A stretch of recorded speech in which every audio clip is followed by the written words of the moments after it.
¿Cómo puede una pareja desaparecer por completo en medio de una carretera que recorren miles de personas cada día? Esta es la pregunta que ha obsesionado a las familias Herrera y Paredes durante casi una década. Desde aquel viernes 11 de octubre de 2013, cuando Diego y Camila salieron de Buenos Aires con destino a la Patagonia y jamás llegaron a su destino. Diego Herrera tenía 29 años y trabajaba como ingeniero en sistemas para una empresa de telecomunicaciones en el barrio de Palermo. Era meticuloso, ordenado, el tipo de persona que planificaba cada detalle de sus viajes con semanas de anticipación. Camila Paredes, de 27 años, enseñaba historia en una escuela secundaria de Belgrano y compartía con Diego una pasión por los paisajes patagónicos que habían descubierto juntos 3 años atrás, durante su primera escapada romántica a Bariloche. La mañana del viernes amaneció despejada en Buenos Aires, con una temperatura agradable de 18 grados que prometía un fin de semana perfecto para manejar. Diego había revisado el Volkswagen Passat gris modelo 2009 la semana anterior. Aceite, neumáticos, frenos. Todo en perfecto estado. El auto, con patente CDE 147, había sido comprado usado apenas 6 meses antes, y Diego se enorgullecía de mantenerlo impecable. A las 7:30 de la mañana, Camila cargó su mochila azul marino en el asiento trasero.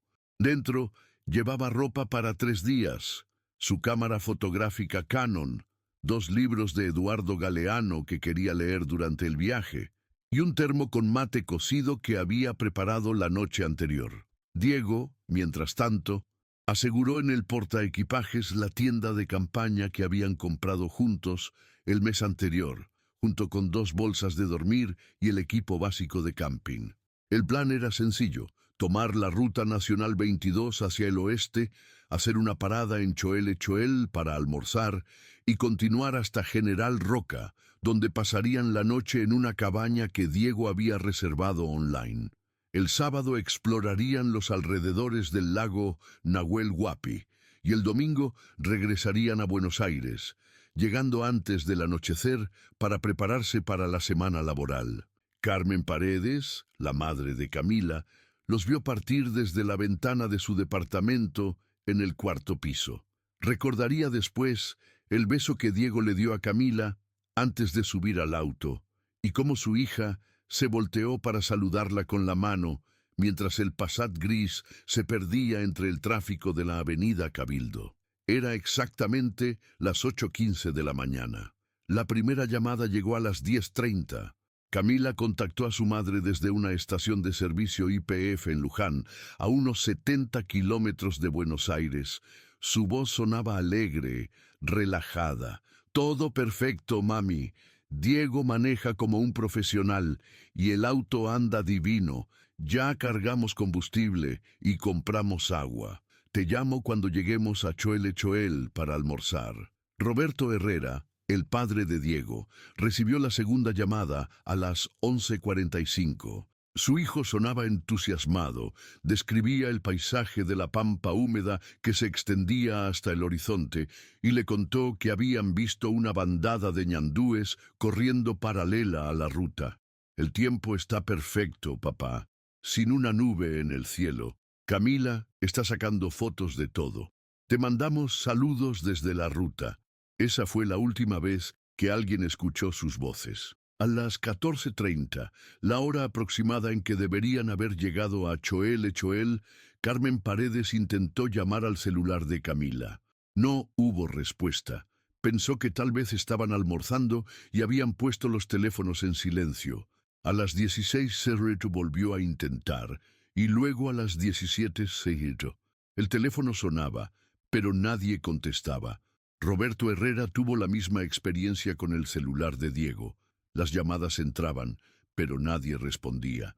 En las 18:00, ambos padres ya se habían comunicado entre sí, y una inquietud fría comenzaba a instalarse en sus pechos. La cabaña que Diego había reservado en General Roca estaba a nombre de Diego Herrera, con confirmación de llegada para las 20:00 horas. Cuando el reloj marcó las 22:00 y la pareja no había aparecido, el encargado del complejo turístico, Ernesto Maldonado, intentó llamar al número que figuraba en la reserva.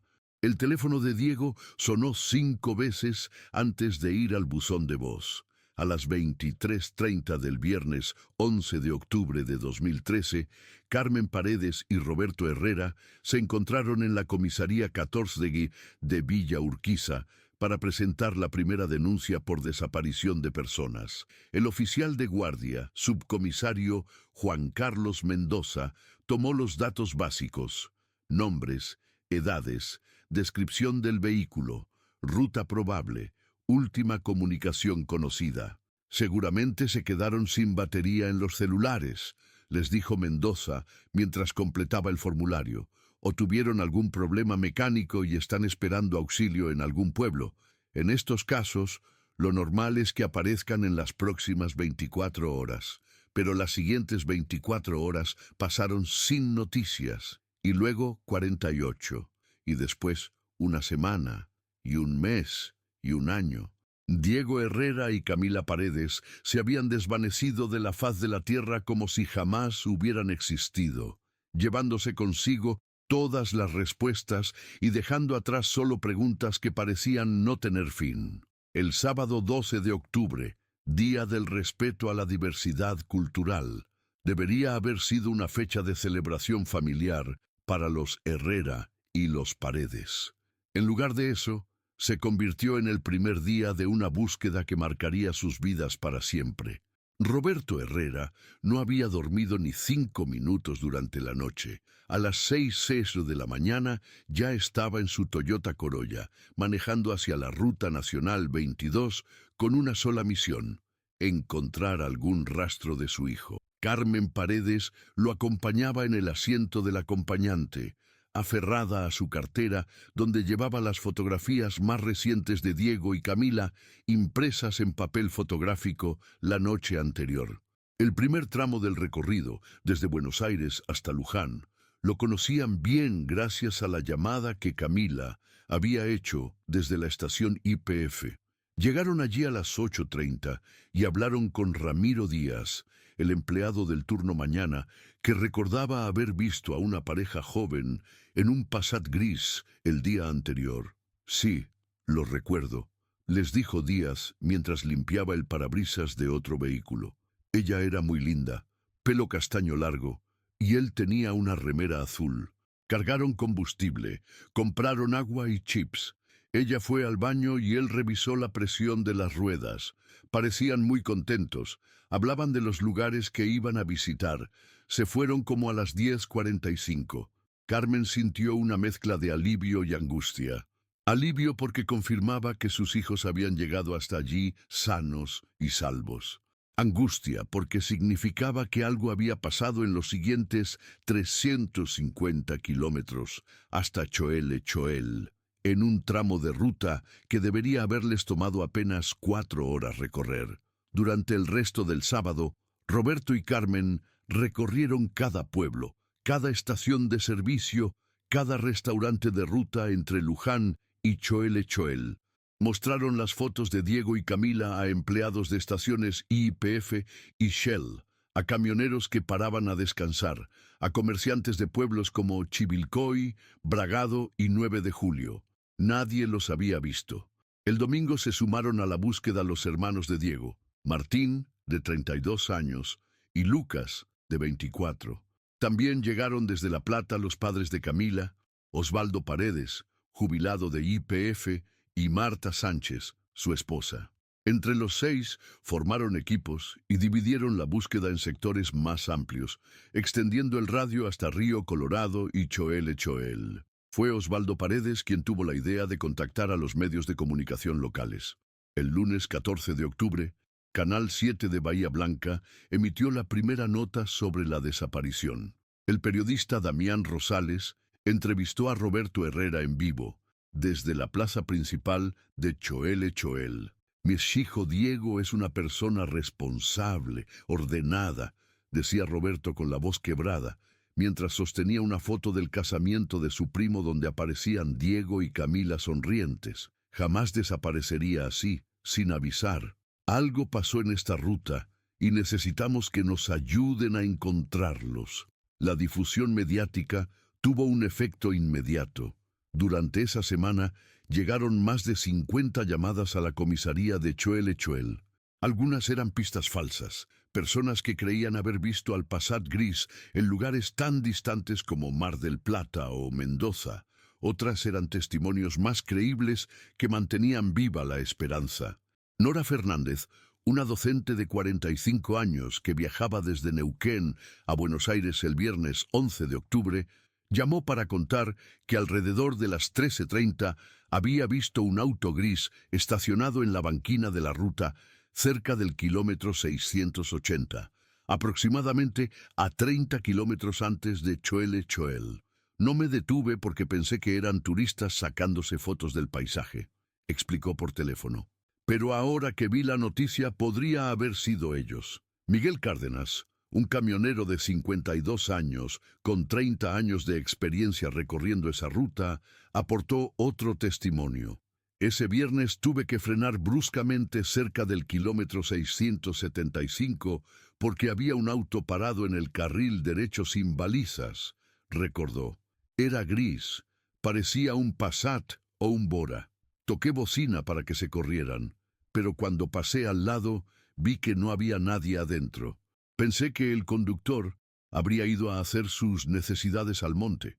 Los testimonios de Fernández y Cárdenas coincidían en la zona y el horario, lo que llevó a las autoridades a concentrar la búsqueda en un radio de 50 kilómetros alrededor del kilómetro 675 de la Ruta Nacional 22. El miércoles 16 de octubre llegaron desde Buenos Aires 2 perros rastreadores de la Policía Federal, acompañados por sus adiestradores, los oficiales Sergio Molina y Patricia Reyes.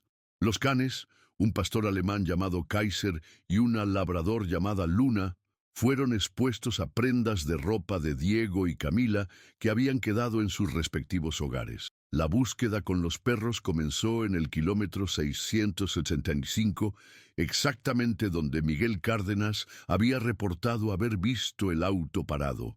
Kaiser y Luna olfatearon la zona durante 3 horas, marcando varios puntos de interés en un área de pastizales secos que se extendía hacia el norte de la ruta. En uno de esos puntos, a unos 200 metros del asfalto, Luna se detuvo y comenzó a escarbar la tierra con insistencia. Los rastreadores cavaron en ese lugar durante 4 horas. A medio metro de profundidad encontraron una botella de plástico vacía y restos de un neumático viejo, pero nada relacionado con Diego y Camila. El suelo arcilloso y compacto no mostraba señales de haber sido removido recientemente. Las semanas se convirtieron en meses y los meses en años. Carmen Paredes abandonó su trabajo como administrativa en una empresa de seguros para dedicarse completamente a la búsqueda de su hija. Creó un perfil de Facebook llamado Buscamos a Diego y Camila, que llegó a tener más de 15,000 seguidores. Publicaba fotos de la pareja, mapas de la zona donde desaparecieron y actualizaciones sobre cada nueva pista que surgía. Roberto Herrera hipotecó su casa de San Telmo para financiar las búsquedas privadas. Contrató a un detective particular, Raúl Mendoza, excomisario retirado que había trabajado casos similares. Mendoza recorrió durante 2 años cada pueblo de la región patagónica, entrevistó a cientos de personas, revisó archivos policiales y hospitalarios. Su informe final, de 180 páginas, concluía que Diego y Camila habían desaparecido en circunstancias que sugieren la intervención de terceros, posiblemente en el contexto de un hecho delictivo. En 2015, 2 años después de la desaparición, un fiscal de Río Negro, doctor Marcelo Herrera, sin parentesco con Diego, tomó el caso y lo reclasificó como presunto doble homicidio. La investigación judicial incluyó el análisis de las antenas de telefonía celular de la zona, el relevamiento de cámaras de seguridad de estaciones de servicio y peajes, y la revisión de todos los registros migratorios para descartar que la pareja hubiera salido del país. Los resultados fueron desalentadores. Las torres de telefonía celular habían registrado la última señal de los teléfonos de Diego y Camila a las 12:47 del 11 de octubre de 2013, desde una antena ubicada en el kilómetro 678 de la Ruta Nacional 22. Después de esa hora, ambos celulares se desconectaron de la red y nunca volvieron a emitir señal. Carmen Paredes envejeció 10 años en 5. Su cabello castaño se volvió completamente blanco y desarrolló una gastritis crónica que la obligaba a tomar medicamentos 3 veces por día. Roberto Herrera sufrió un infarto menor en 2016, que los médicos atribuyeron al estrés prolongado. Ambos padres se convirtieron en figuras habituales de los programas de televisión que trataban casos de personas desaparecidas. No perdemos la esperanza, repetía Carmen en cada entrevista. Mientras no encontremos sus cuerpos, yo voy a seguir creyendo que están vivos en algún lugar, esperando que los encontremos. Pero en el fondo de su corazón, después de 5 años sin noticias, Carmen había comenzado a prepararse mentalmente para la posibilidad de que nunca volvería a ver a su hija con vida. Lo único que la tranquilizaba era la promesa que se había hecho a sí misma. No descansaría hasta saber qué había pasado realmente con Diego y Camila en esa ruta patagónica, aunque le llevara el resto de su vida averiguarlo. 9 de marzo de 2022. 9 años, 4 meses y 28 días habían pasado desde la desaparición de Diego y Camila cuando Tomás Bauer, un ingeniero agrónomo de 34 años, programó su dron DJI Phantom 4 para realizar un relevamiento topográfico de una estancia ganadera en el partido de Adolfo Alsina, provincia de Buenos Aires. Bauer trabajaba para una empresa de consultoría agrícola con sede en Bahía Blanca y había sido contratado por el propietario de la estancia Las Margaritas, don Esteban Ibarra, para evaluar el estado de los pastizales después de una sequía prolongada que había afectado la región durante el verano. La propiedad abarcaba 2.400 hectáreas de campo natural, ubicadas a unos 15 kilómetros al norte de la Ruta Nacional 22, en una zona de transición entre la pampa húmeda y la Patagonia seca. Era un día ventoso, con ráfagas de hasta 25 kilómetros por hora que complicaban el vuelo del dron. Bauer había comenzado el relevamiento a las 8:30 de la mañana, volando en cuadrículas sistemáticas a una altura de 120 metros sobre el nivel del suelo. El terreno era monótono, pastizales amarillentos interrumpidos ocasionalmente por grupos de vacas Aberdeen Angus y algunos molinos de viento para extracción de agua. A las 11:15, mientras revisaba las imágenes capturadas en tiempo real en la pantalla de su tablet, Bauer notó algo inusual en el cuadrante sudeste de la estancia. Entre un grupo de algarrobos y arbustos espinosos, la vegetación formaba un patrón rectangular que no parecía natural. La resolución de la cámara del dron era de 20 megapíxeles, suficiente para distinguir detalles pequeños desde esa altura. Pero lo que vio lo intrigó lo suficiente como para programar un vuelo de reconocimiento más bajo.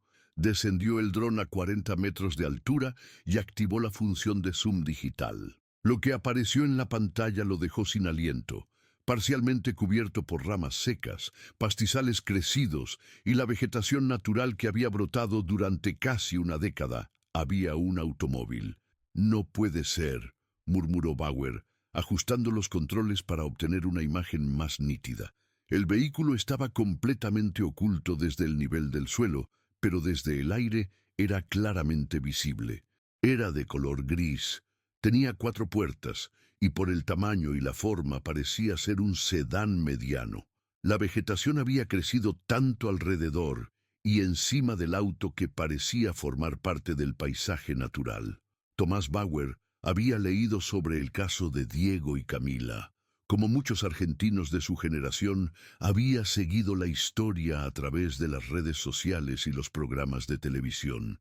Recordaba vagamente que la pareja había desaparecido en un Passat gris mientras viajaba hacia la Patagonia por la Ruta Nacional 22. La proximidad de la ubicación del hallazgo con esa ruta hizo que una corazonada fría le recorriera la espalda.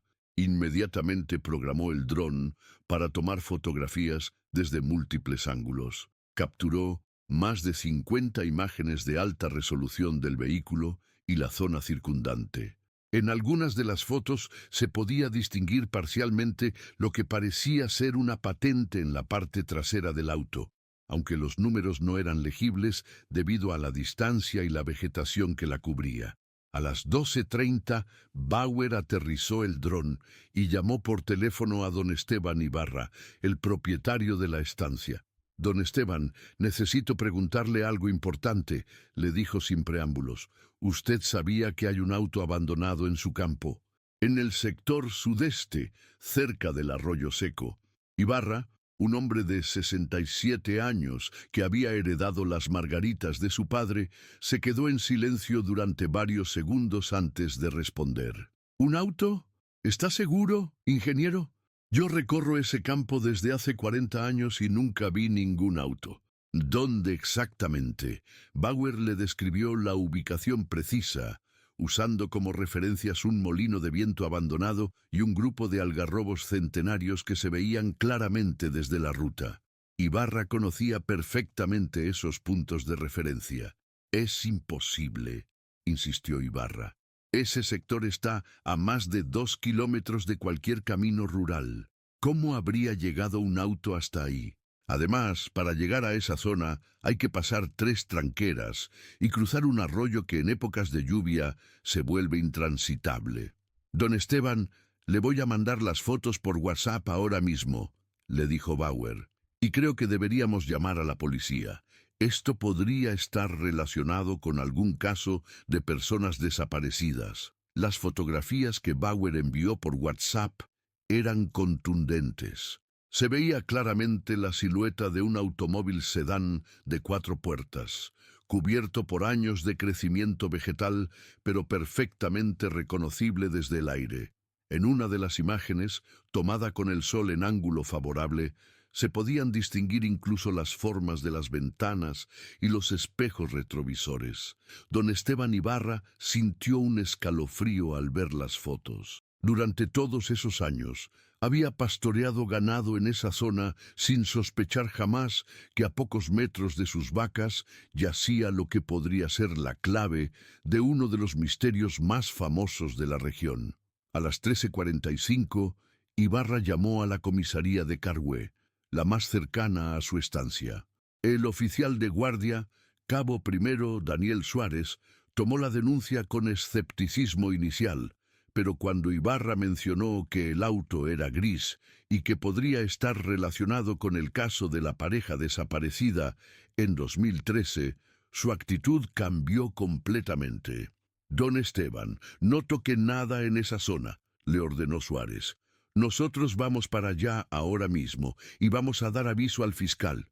Si esto es lo que creemos que es, estamos ante una escena del crimen que lleva 9 años preservada. A las 15:00, una comitiva compuesta por el comisario inspector Mario Fernández, 2 oficiales de la Policía Científica, el fiscal doctor Alejandro Ruiz y Tomás Bauer con su dron, llegó a la estancia Las Margaritas. Don Esteban los esperaba en la tranquera principal con su camioneta Toyota Hilux, nervioso y expectante. El viaje hasta la zona del hallazgo tomó 25 minutos por caminos rurales, llenos de pozos y pastizales. Cuando llegaron al lugar indicado por las coordenadas GPS del dron, todos se bajaron de los vehículos y caminaron los últimos 200 metros a pie. Lo que vieron los dejó sin palabras. El Volkswagen Passat gris, con patente CDE 147, estaba exactamente donde las fotos del dron lo habían mostrado. Pero verlo desde el nivel del suelo era aún más impactante. El auto parecía haber sido cuidadosamente ocultado. Estaba ubicado en una pequeña depresión natural del terreno, rodeado por algarrobos y arbustos espinosos que habían crecido alrededor de él durante 9 años, creando una cobertura vegetal casi perfecta. El comisario Fernández fue el primero en acercarse al vehículo. Las 4 puertas estaban cerradas y las ventanas, aunque cubiertas por polvo y hojas, estaban intactas. No se veía ningún vidrio roto ni señales externas de violencia. El auto parecía estar en relativamente buen estado de conservación, protegido por la vegetación de las inclemencias del tiempo. «Esto no es casualidad», murmuró el fiscal Ruiz mientras examinaba la posición del vehículo. «Este auto no llegó aquí solo. Alguien lo trajo y lo escondió deliberadamente. El doctor Ruiz ordenó que se acordonara toda la zona en un radio de 100 metros alrededor del Passat y que se llamara inmediatamente al equipo especializado en levantamiento de evidencias de La Plata. Mientras esperaban la llegada de los técnicos, Thomas Bauer volvió a hacer volar su dron para documentar exhaustivamente la escena desde el aire, creando un mapa visual completo de la zona que sería crucial para la investigación. A las 17:30, cuando los rayos del sol comenzaban a volverse dorados sobre la pampa, llegó la noticia que todos esperaban y temían al mismo tiempo. El cabo Suárez había contactado telefónicamente a Carmen Paredes y Roberto Herrera para informarles del hallazgo. Carmen contestó el teléfono en su departamento de Belgrano. Cuando escuchó las palabras «encontramos el auto de su hija», se le doblaron las piernas y tuvo que sentarse en el piso de la cocina. Roberto Herrera estaba trabajando en su taller mecánico de San Telmo cuando recibió la llamada. Dejó caer la llave inglesa que tenía en la mano y comenzó a llorar en silencio. Después de 9 años de búsqueda infructuosa, el Passat gris, con patente CDE 147, había aparecido a apenas 15 kilómetros de la Ruta Nacional 22, en un lugar donde nadie había pensado en buscarlo. Pero su aparición, en lugar de cerrar el misterio, lo profundizaba aún más, porque lo que encontrarían dentro del auto al día siguiente cambiaría completamente la perspectiva de toda la investigación. El jueves 10 de marzo de 2022 amaneció con una llovizna fina que convertía la pampa en un espejo gris y silencioso. A las 7:30 de la mañana, un convoy de 4 vehículos oficiales llegó a la estancia Las Margaritas. 2 patrulleros de la Policía de Buenos Aires, una camioneta con el equipo de la Policía Científica y un Ford Focus del fiscal Dr. Alejandro Ruiz. El doctor Ruiz había pasado la noche en vela, estudiando el expediente completo de la desaparición de Diego y Camila. Los 847 folios del caso contenían declaraciones testimoniales, informes periciales, fotografías de la búsqueda, análisis de las comunicaciones telefónicas y decenas de pistas que habían resultado infructuosas durante 9 años. Pero ahora, con el auto finalmente localizado, cada detalle del expediente adquiría una nueva dimensión. El equipo de la Policía Científica estaba compuesto por la licenciada en Criminalística Sandra Morales, el fotógrafo forense Patricio Vega y el especialista en huellas dactilares Alberto Ramos. Los 3 habían trabajado juntos en casos complejos durante más de una década y sabían que lo que encontraran en el Passat podría ser determinante para resolver uno de los casos de desaparición más mediáticos de la Argentina reciente. A las 8:15, después de documentar exhaustivamente el perímetro y la posición exacta del vehículo, Sandra Morales se acercó a la puerta del conductor con guantes de látex y herramientas especializadas. La puerta estaba cerrada, pero no con llave. Al abrirla, una bocanada de aire viciado, cargado del olor a humedad y descomposición vegetal, escapó del interior. Los asientos delanteros estaban vacíos. En el asiento del conductor no había nadie, y la posición del asiento y los espejos estaba ajustada para una persona de aproximadamente 1,75 metros de altura, coincidente con la estatura de Diego Herrera. En el asiento del acompañante, Morales encontró una mochila azul marino que inmediatamente reconoció por las descripciones del expediente. Era la mochila de Camila Paredes. Fiscal, aquí tengo la mochila de la víctima, anunció Morales con voz profesional, aunque por dentro sentía la emoción de estar tocando una evidencia que había permanecido oculta durante casi una década.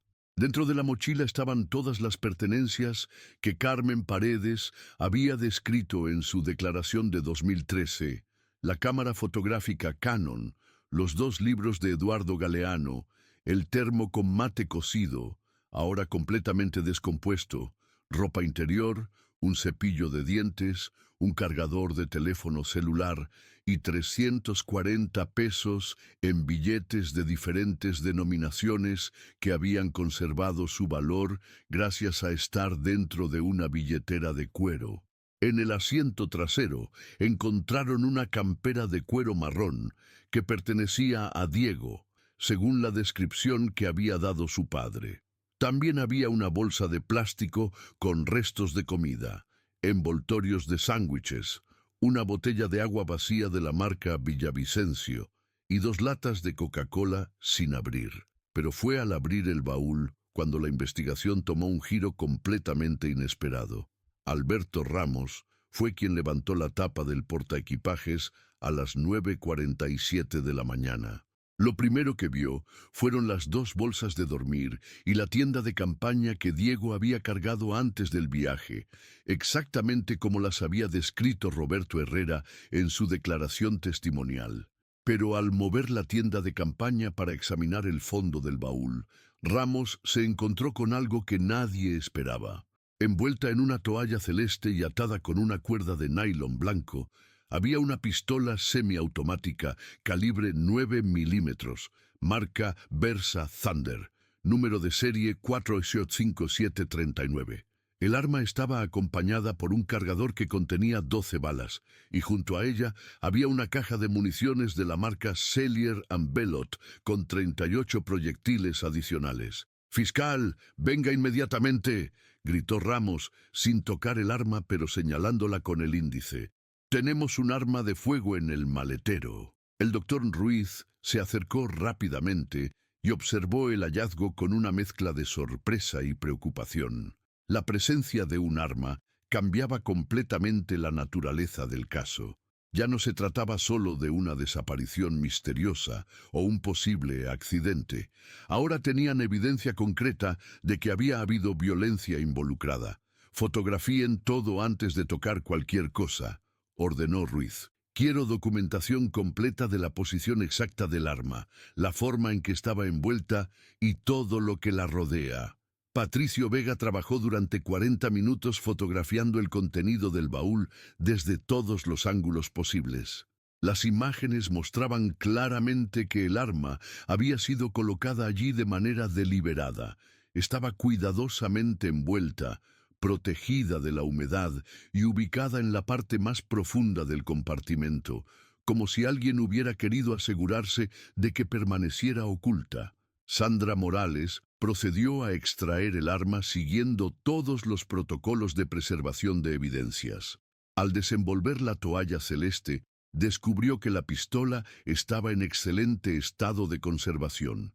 No tenía óxido ni signos de deterioro, lo que sugería que había sido protegida cuidadosamente de los elementos durante todos esos años. Más intrigante aún era el hecho de que la toalla en la que estaba envuelta el arma no pertenecía a ninguno de los equipajes de Diego y Camila. Era de un color celeste que no coincidía con las descripciones que las familias habían dado de las pertenencias de la pareja. Esto sugería que el arma había sido colocada en el baúl por una tercera persona. A las 11:30, mientras el equipo continuaba procesando la evidencia del auto, llegó al lugar Carmen Paredes, acompañada por su hermano Gustavo. Habían viajado durante toda la noche desde Buenos Aires, sin poder dormir ni comer, con el corazón dividido entre la esperanza de encontrar respuestas y el terror de confirmar sus peores temores. Carmen se acercó al perímetro acordonado con pasos vacilantes.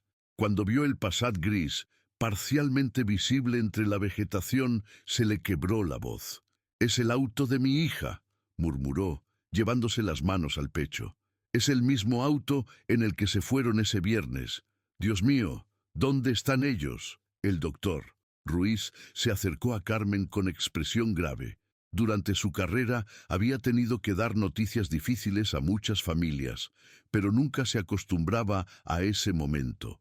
«Señora Paredes, encontramos las pertenencias de Diego y Camila dentro del vehículo», le explicó con voz suave pero firme.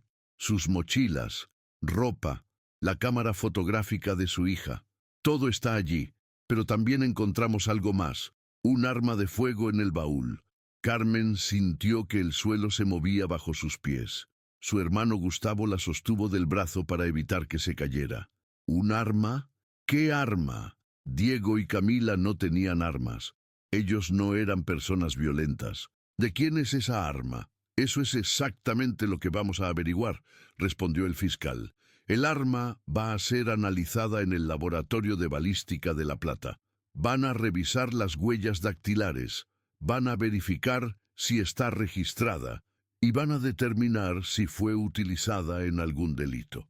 Roberto Herrera llegó una hora después, acompañado por sus hijos Martín y Lucas. La familia se abrazó en silencio junto al perímetro policial, observando el auto que había sido la última conexión física con Diego y Camila. Durante el resto del día, el equipo de la policía científica procesó cada centímetro del Passat. Tomaron muestras de fibras textiles, rasparon residuos del tapizado, levantaron huellas dactilares de todas las superficies y recolectaron muestras de tierra y vegetación del área circundante.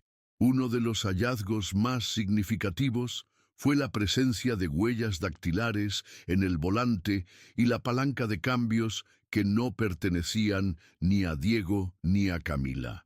Las huellas habían sido preservadas por la humedad y la falta de ventilación dentro del auto cerrado, creando condiciones ideales para su conservación durante 9 años. También encontraron fibras de tela en el asiento trasero que no coincidían con ninguna de las prendas que Diego y Camila llevaban el día de su desaparición.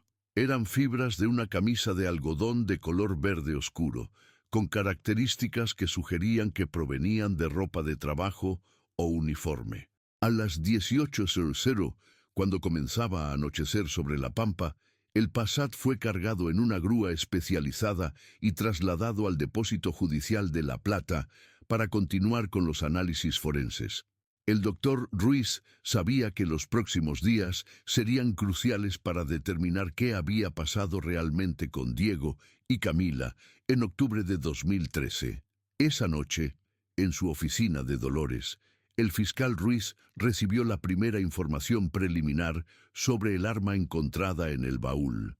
La pistola Versa Thunder tenía el número de serie 4885739 y una consulta inicial en la base de datos del Registro Nacional de Armas reveló que estaba registrada a nombre de Osvaldo Moreno, un hombre de 54 años domiciliado en General Roca, Río Negro. El nombre de Osvaldo Moreno no aparecía en ninguna parte del expediente original de la desaparición de Diego y Camila. No había sido entrevistado durante la investigación inicial, no tenía antecedentes penales conocidos y no parecía tener ninguna conexión obvia con la pareja desaparecida. Pero el doctor Ruiz sabía que las apariencias podían ser engañosas. En casos complejos como este, las conexiones entre víctimas y perpetradores a menudo se revelaban a través de hilos muy finos que solo se hacían visibles cuando se tiraba de ellos con paciencia y método. Al día siguiente, el viernes 11 de marzo de 2022, exactamente 9 años y 5 meses después de la desaparición de Diego y Camila, una comisión policial se dirigió a General Roca para localizar y entrevistar a Osvaldo Moreno. Lo que descubrirían en esa entrevista abriría la puerta a una verdad que había permanecido enterrada durante casi una década en el silencio de la Pampa argentina. General Roca, viernes 11 de marzo de 2022, 14:30 horas. La comisión policial integrada por el inspector Julio César Vargas y el detective Ramón Aguirre llegó a la dirección registrada de Osvaldo Moreno. Belgrano 847, un barrio de casas bajas y calles de tierra a 10 cuadras del centro de la ciudad. La vivienda era una construcción simple de ladrillo, visto con techo de chapa, rodeada por un jardín descuidado, donde crecían malvezas entre restos de neumáticos y herramientas oxidadas. En el frente había un cartel pintado a mano que decía «Almacén Don Osvaldo». Y efectivamente, la mitad delantera de la casa había sido convertida en un pequeño comercio de barrio.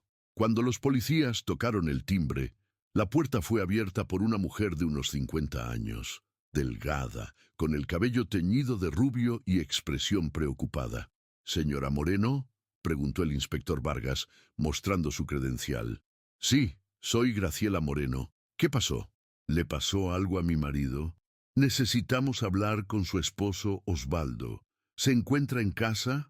Graciela los hizo pasar al almacén, un espacio pequeño con estanterías llenas de productos básicos, fideos, arroz, aceite, cigarrillos, gaseosas. En el fondo, detrás de un mostrador de madera, estaba sentado un hombre corpulento de unos 54 años, con barba gris y manos grandes marcadas por años de trabajo físico. «Osvaldo Moreno», se presentó el hombre, levantándose con cierta dificultad. «¿En qué puedo ayudarlos, oficiales?». El inspector Vargas observó atentamente a Moreno mientras le explicaba el motivo de su visita. El hombre tenía una complexión física robusta, manos callosas que sugerían trabajo manual y una forma de hablar pausada, midiendo cada palabra. Sus ojos, pequeños y oscuros, evitaban el contacto visual directo. «Señor Moreno, venimos a consultarle sobre un arma de fuego registrada a su nombre. Una pistola Versa Thunder, calibre 9 milímetros. Número de serie 488-55739. ¿Recuerda esa arma?». El rostro de Osvaldo Moreno cambió imperceptiblemente. Un músculo de su mejilla se tensó y sus manos, que había mantenido apoyadas sobre el mostrador, se crisparon ligeramente. «Sí, la recuerdo», respondió después de una pausa. «La compré hace como 10 años, cuando tuvimos algunos robos en el barrio, pero la vendí». «¿A quién se la vendió?» «A un tipo que vino al almacén. No me acuerdo el nombre. Fue hace varios años». El detective Aguirre, que había permanecido en silencio observando las reacciones de Moreno, intervino con una pregunta directa. «Señor Moreno, ¿usted conoció alguna vez a Diego Herrera y Camila Paredes? Una pareja que desapareció en octubre de 2013 mientras viajaba hacia la Patagonia». Esta vez la reacción de Osvaldo fue más evidente. Sus pupilas se dilataron, comenzó a transpirar visiblemente, y sus manos empezaron a temblar de manera casi imperceptible. «No, no conozco a esas personas», respondió, pero su voz había perdido firmeza. Graciela Moreno, que había estado escuchando la conversación desde detrás de una estantería, se acercó con expresión confundida. «Diego y Camila, los chicos que aparecían en la televisión. Osvaldo, vos me dijiste que...». «¡Cállate, Graciela!», le gritó su marido con una violencia súbita que sorprendió a todos los presentes. «Anda para adentro y no te metas». El inspector Vargas y el detective Aguirre intercambiaron una mirada significativa. La reacción de Moreno era claramente la de alguien que tenía algo que ocultar. «Señor Moreno, creo que va a ser mejor que venga con nosotros a la comisaría para aclarar algunos puntos», dijo Vargas con tono firme. «Su arma apareció en el vehículo de Diego Herrera y Camila Paredes. Eso lo convierte en una persona de interés en la investigación». «¿Mi arma apareció dónde?», preguntó Moreno, fingiendo sorpresa, pero su actuación era poco convincente. «En el baúl del auto de la pareja desaparecida, señor Moreno». El auto que encontramos ayer en una estancia a 15 kilómetros de la Ruta 22. Osvaldo Moreno se quedó en silencio durante largos segundos, mirando el piso del almacén. Cuando levantó la vista, sus ojos tenían una expresión de derrota. «Está bien», murmuró. «Voy con ustedes». Durante el viaje a la comisaría, Moreno permaneció callado en el asiento trasero del patrullero. Miraba por la ventanilla los paisajes de General Roca como si los viera por última vez. El inspector Vargas notó que el hombre temblaba constantemente y que cada tanto llevaba las manos al estómago como si sintiera náuseas. En la comisaría primera de General Roca, Moreno fue alojado en una sala de entrevistas mientras se contactaba al fiscal doctor Alejandro Ruiz para coordinar el interrogatorio. Ruiz decidió viajar inmediatamente desde Dolores a General Roca, comprendiendo que estaba ante el momento decisivo de la investigación. A las 19:30, cuando ya había anochecido, comenzó el interrogatorio formal. Presente estaban el fiscal Ruiz, el inspector Vargas, el detective Aguirre y un defensor oficial, el doctor Mario Capelletti, que había sido asignado para representar a Moreno. «Señor Moreno», comenzó el fiscal, «usted tiene derecho a permanecer en silencio, pero también tiene la oportunidad de explicar qué pasó. Su arma apareció en el auto de Diego y Camila. Sabemos que usted estuvo involucrado en su desaparición. La pregunta es si va a colaborar con la justicia o si vamos a tener que reconstruir los hechos sin su ayuda». Osvaldo Moreno permaneció en silencio durante 5 minutos completos, con la mirada fija en sus manos entrelazadas sobre la mesa. En la sala solo se escuchaba el zumbido del aire acondicionado y el ruido distante del tráfico en la calle. Finalmente, levantó la vista y habló con voz ronca. «Yo no quería que pasara. Usted tiene que entender eso. Yo no soy un asesino». El fiscal Ruiz sintió una descarga de adrenalina, pero mantuvo su expresión neutra y profesional. «Cuénteme qué pasó, señor Moreno». Osvaldo respiró profundamente, como si estuviera reuniendo fuerzas para lo que iba a contar. Era el 11 de octubre de 2013. Yo estaba volviendo de hacer un trabajo en una estancia cerca de Choel. Trabajo como mecánico rural, arreglo tractores, bombas de agua, esas cosas. Había terminado el trabajo como a las 2 de la tarde y estaba volviendo a casa por la Ruta 22. Se detuvo, se llevó las manos a la cara y continuó. «Vi un auto parado en la banquina, un Passat gris, tenía el capó levantado. Había un muchacho parado al lado y una chica sentada en el asiento del acompañante. Paré para ver si necesitaban ayuda. ¿Qué problema tenían con el auto? El muchacho me dijo que se le había recalentado el motor. Era verdad. Se veía el vapor saliendo del radiador. Le dije que tenía que esperar a que se enfríe para ponerle agua, que no era nada grave». Moreno hizo otra pausa, esta vez más larga. Sus manos comenzaron a temblar visiblemente. El muchacho era muy educado. Me agradeció la ayuda. Me dijo que se llamaba Diego y que la chica era su novia Camila. Estaban yendo de vacaciones a la Patagonia. ¿Qué pasó después? Yo tenía agua en mi camioneta, en un bidón de 20 litros. Les dije que iba a ayudarlos a cargar el radiador, pero cuando abrí la parte de atrás de mi camioneta para sacar el bidón, ellos vieron lo que yo llevaba ahí. El fiscal Ruiz se inclinó hacia adelante. «¿Qué llevaba usted en la camioneta?» Osvaldo Moreno cerró los ojos y habló con voz apenas audible. «Drogas. Llevaba cocaína, como 15 kilos en bolsas de nylon. Yo no era narco, entiéndame, pero a veces me pagaban para trasladar cosas desde la frontera hasta Buenos Aires. Necesitaba la plata. El almacén no da para vivir». El detective Aguirre intervino. «¿Diego y Camila vieron la droga?» «Sí». La chica, Camila, se acercó a ayudar y vio las bolsas. Enseguida se dio cuenta de lo que era. Le dijo a Diego: «Amor, vámonos de acá», pero Diego también había visto. «¿Qué hicieron ellos?» Diego me dijo que no iba a decir nada, que él no se metía en problemas ajenos, pero yo vi en sus caras que estaban asustados, y yo también me asusté, porque si me denunciaban, me iba preso por muchos años. Osvaldo se llevó las manos al pecho, como si le costara respirar. Yo tenía la pistola en la guantera de mi camioneta. La saqué para asustarlos, para que entendieran que tenían que callarse la boca. Pero Diego se puso nervioso y trató de quitarme el arma. ¿Hubo una pelea? Sí. Diego era más joven y más fuerte que yo, pero yo tenía el arma. En la lucha, la pistola se disparó. El fiscal Ruiz sintió que se le helaba la sangre. ¿A quién le disparó? A Diego. En el pecho.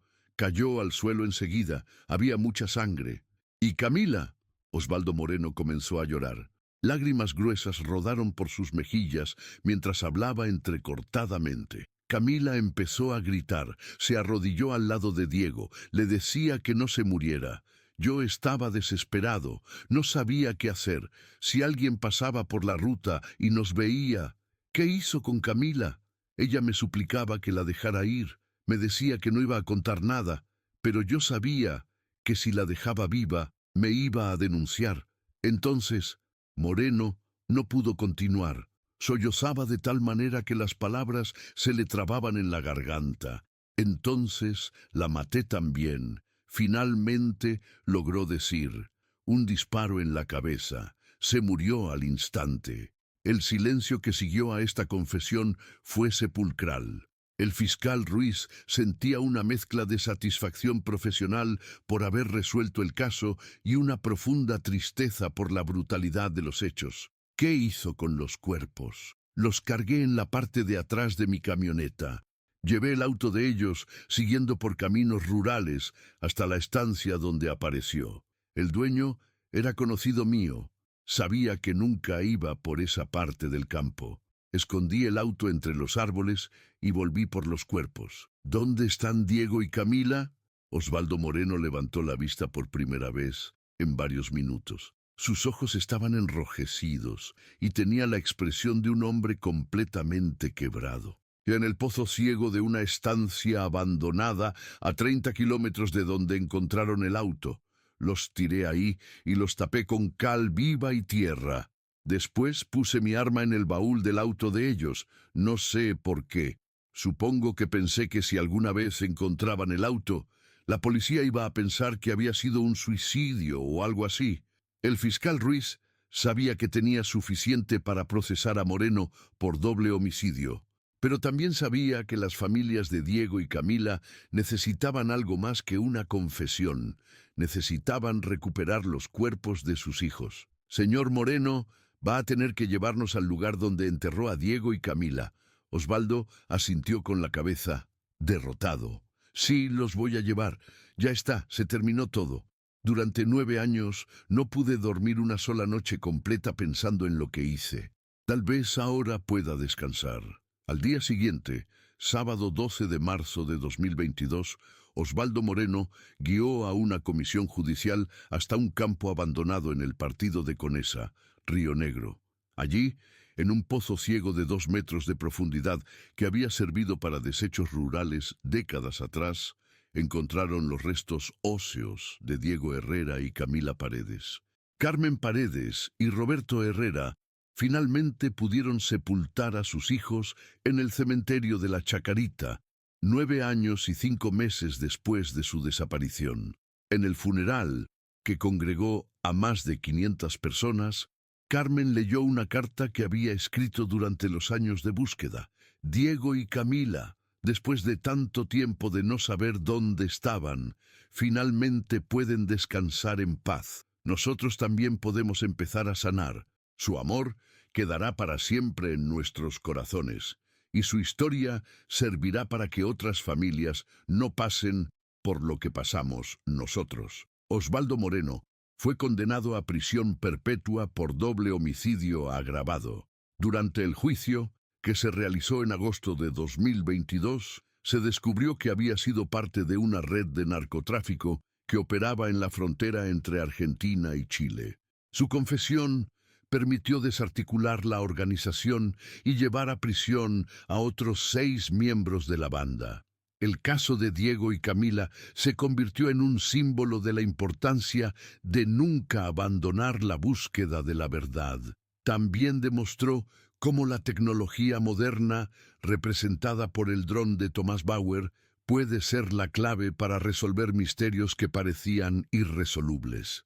En la estancia Las Margaritas, don Esteban Ibarra plantó 2 algarrobos en el lugar exacto donde fue encontrado el Passat gris. Para que Diego y Camila no sean olvidados, explicó a los periodistas. Para recordar que en este campo también pueden crecer cosas buenas. La historia de la pareja que desapareció en un viaje y fue encontrada 9 años después por un dron quedó grabada en la memoria colectiva argentina como un recordatorio de que la justicia, aunque a veces tardía, puede llegar cuando menos se la espera.